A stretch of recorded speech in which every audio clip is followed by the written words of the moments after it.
बिस्मिल्लाहिर्रहमानिर्रहीम। ESS 786 के नाजरीन अस्सलामु अलैकुम। नाजरीन, आज जो मैं बात करने जा रहा हूँ, मैं इस बात के ऊपर रोशनी डालने जा रहा हूँ कि किस तरह से नैब का जो है वो सियासी इंतकाम लेने के लिए इस्तेमाल किया गया है। अब देखिए, नैब का सियासी इंतकाम के लिए इस्तेमाल करना ये हमेशा से गलत था, लेकिन जो मौजूदा हुकूमत है इसने इसको जवाज़ बनाते हुए जिस तरह से कानून साजी की है, ये खुल्लम खुल्ला करप्शन को इज़्ज़त दो का नारा है।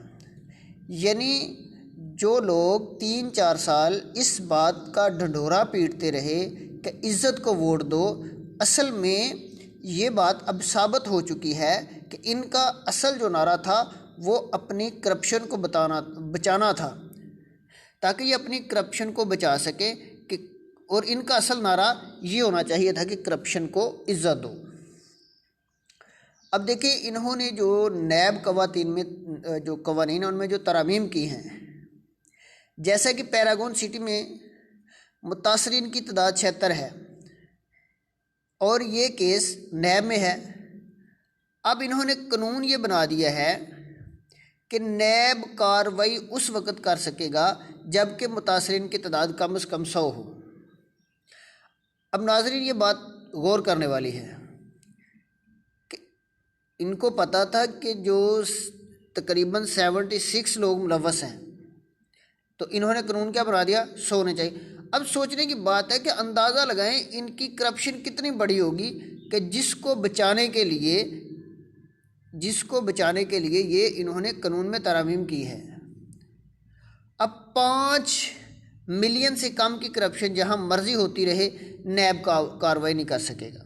अब यानी कि 50 करोड़ तक की जो करप्शन है उसके ऊपर बात की जा सकती है कि उसको नैब नहीं पूछ सकता। तो अब यानी कि 50 करोड़, तो आप अंदाज़ा लगाएं कि इनकी करप्शन कितनी बड़ी होगी। अब दूसरी बात जो यहाँ पे नून लीग अपना फ़ायदा हासिल करने की कोशिश कर रही है वो ये है कि ये कानून बना है 2022 में और लागू होगा 1999 से। तो इस तरह से अगर देखा जाए तो ये एक मफादात का पूरा टोकरा है। यानी कि मफादात और अपनी करप्शन को बचाने के लिए मुस्लिम लीग नून ने अपनी सियासत तक की कुर्बानी दे दी। आप अंदाज़ा लगा लें कि इनकी करप्शन कितनी बड़ी होगी कि एक तो इन्होंने 50 करोड़ तक नैब को बाउंड कर दिया कि वो 50 करोड़ तक की करप्शन को हाथ नहीं लगा सकता, उसकी तहकीकात नहीं कर सकता। दूसरी बड़ी बात कि 2022 में कानून मारा और 1999 से लागू किया जाएगा। यानी कि 1999 से लेकर 2022 तक, यानी कि 23-24 साल जो हैं अंदाज़न, ये इन्होंने इतनी करप्शन की है कि ये उसको बचाने के लिए इन्होंने नैब के कानून में जो कवानीन को बदल दिया है। और दूसरी बड़ी बात ये है कि अंदाज़ा लगाएं कि करप्शन कितनी बड़ी होगी कि जिसको बचाने के लिए नून लीग ने अपनी सियासत की कुर्बानी दे दी है। लेकिन इन्होंने अपनी सियासत की कुर्बानी दे दी और अपनी सियासत को यहाँ तक इन्होंने ख़त्म कर दिया, लेकिन अपना जो इन्होंने करप्शन किया है, जो करप्शन किया हुआ माल है वो बचा लिया है। तो नाज़रीन, अब भी अगर हमारे जो मुस्लिम लीग नून के भाई हैं, जो आम सादा लोग हैं, अगर अब भी वो इन कवानीन को देखते हुए भी नून लीग को ही सपोर्ट करते हैं, तो फिर ये मुल्क की जो किस्मत है उसको बनाने में इनका क्या किरदार हो सकता है। अब इमरान खान साहब को, पाकिस्तान तहरीक इंसाफ को एक यानी कि दीवार के साथ लगाने की जो साजिश हो रही है, कोशिश हो रही है, तो इन्होंने इस कदर करप्शन की हुई है।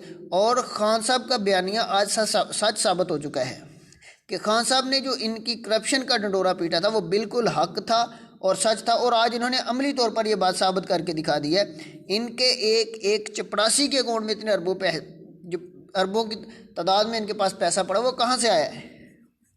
तो इसलिए मेरे भाई अब हमें पाकिस्तानी बतौर पाकिस्तानी सोचना होगा।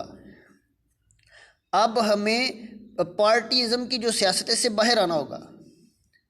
अब हमें रिलीजियसिज्म की जो सियासत है इससे बाहर आना होगा। अब हमने अपनी रियासत का सोचना है।